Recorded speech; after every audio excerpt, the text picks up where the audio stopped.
Huu upepo si wa kawaida.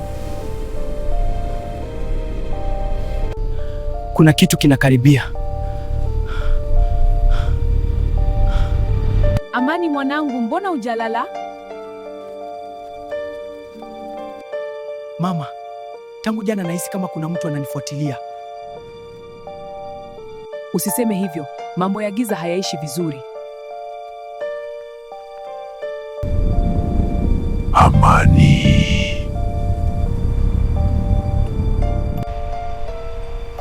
Nani huyo? Ulikimbia lakini huwezi kunitoroka. Wewe nani?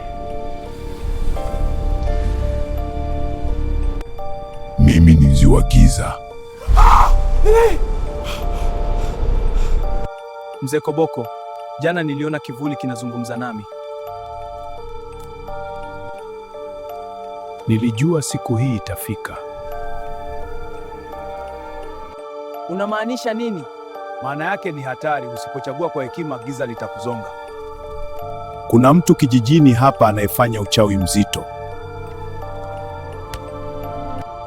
Amani anaenda kwa Mzee Koboko. Tufanye nini sasa? Usiku wa leo tutaanza mchezo. Mchezo gani?